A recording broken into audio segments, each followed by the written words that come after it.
How to implement AI in business operations. Listen, you're just playing with AI like a toy when it actually could be a legitimate support to your business.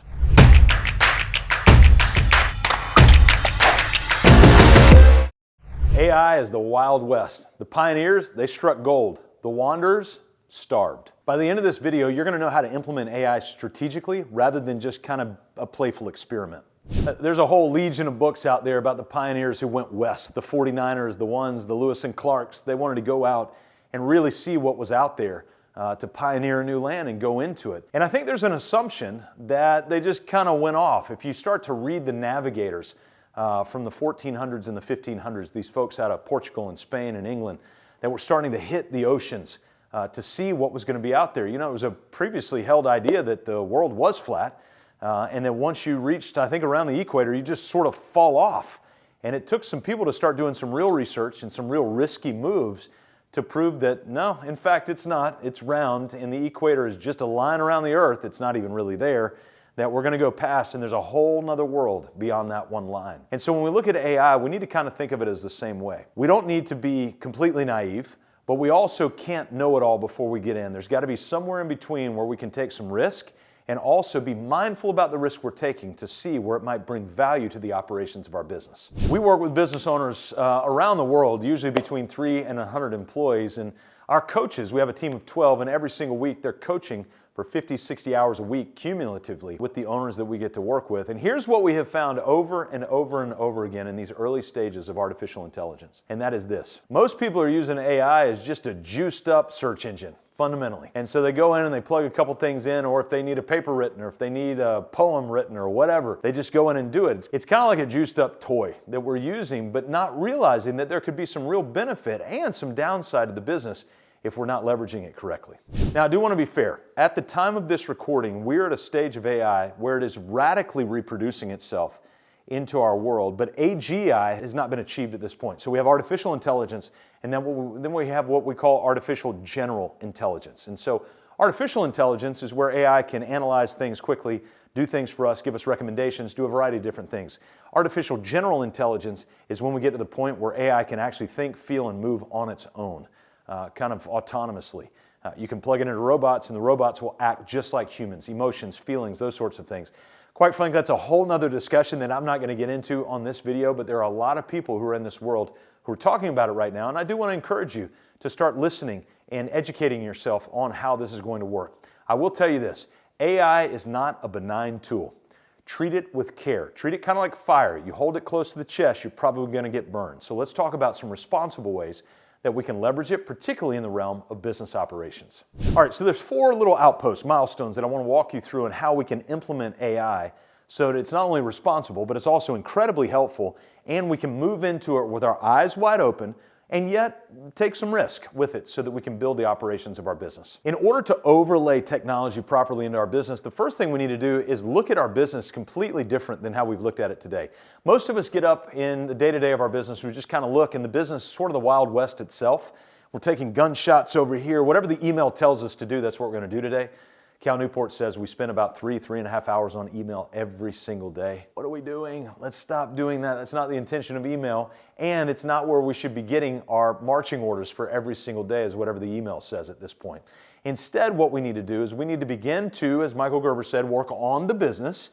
But how do we do that? Well, what we've done is we've made it super easy for you. Instead of just looking at the business as sort of this collection of random tasks, we actually help you to see, just like your human body, that it's built on a system. It's built on a skeletal structure. And so a business is built that way as well. So what I want to do is turn your attention to the board and start to see the business. Imagine your business is on the back side of this.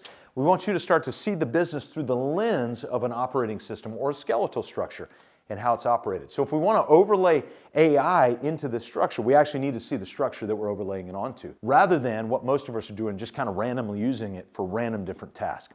So the first thing we've got to understand how a business is built. A business is built on a macro operating system that you can integrate AI into, and also a micro operating system. All right, so the macro operating system is pretty straightforward, but you may not have ever seen this before.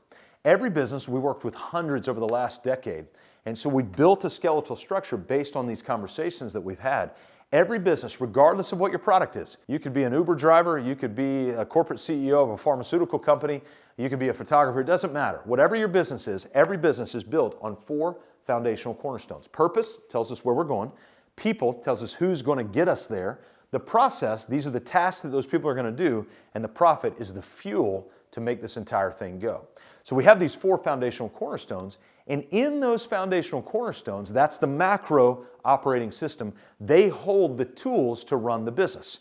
And so what are some of those tools? Well, a written vision, mission, values. Notice I said written. These are documented. These aren't things in our head.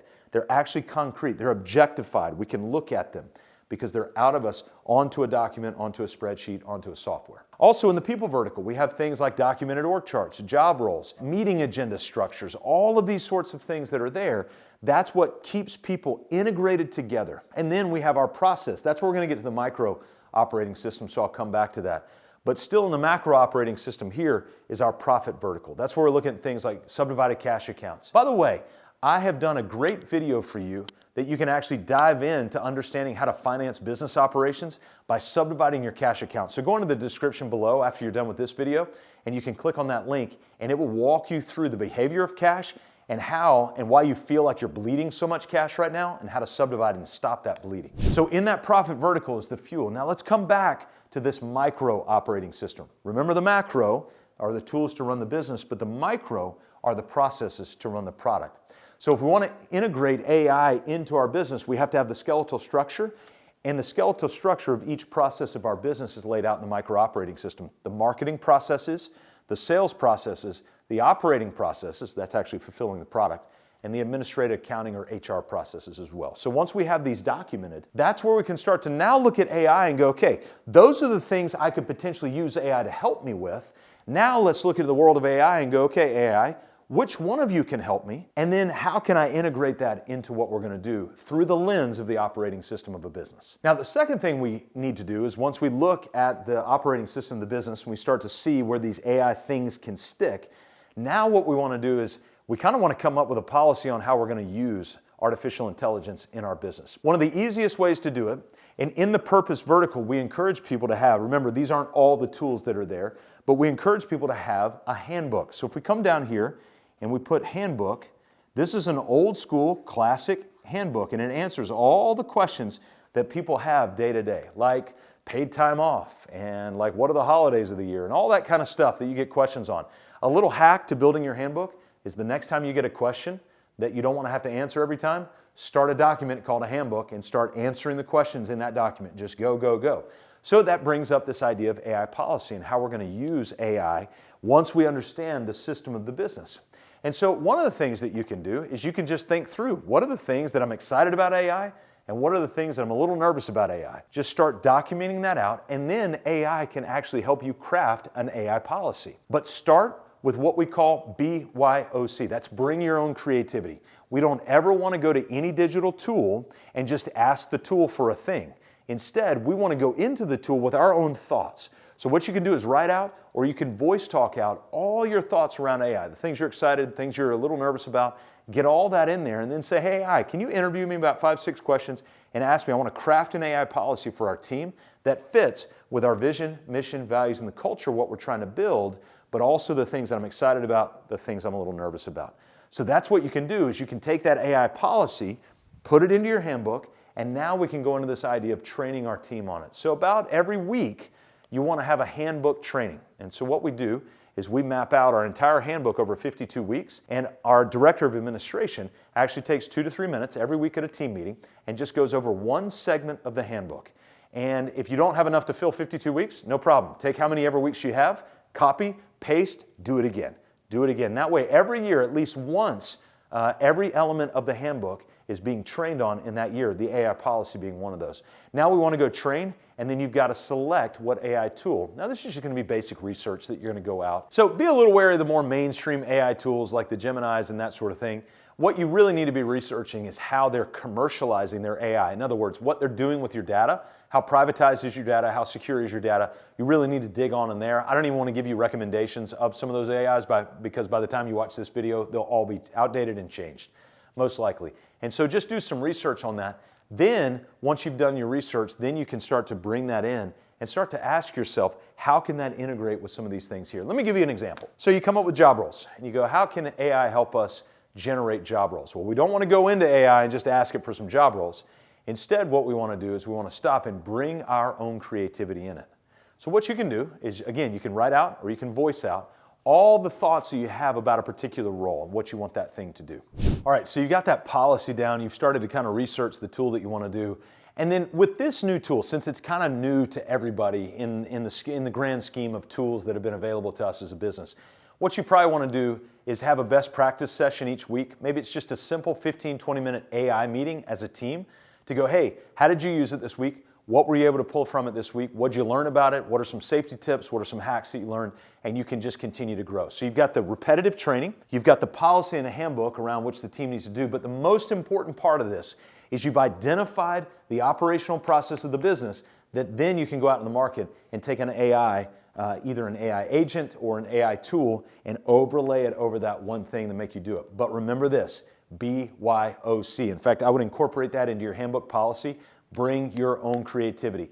We do not want this to create lazy people. And if we just go to AI, what we're doing is turning off the muscle of our brain and we're starting to let that thing atrophy. We need to bolster up our creativity. We need to leverage a tool like AI to continue to make us more creative, not less creative in what we're doing. So BYOC, bring your own content, bring your own creativity into what you're going to be able to do with this. This actually brings up a larger discussion when we're talking about the people and the ones that are going to be following this handbook. As part of this, you need to make sure that you have the right people as well.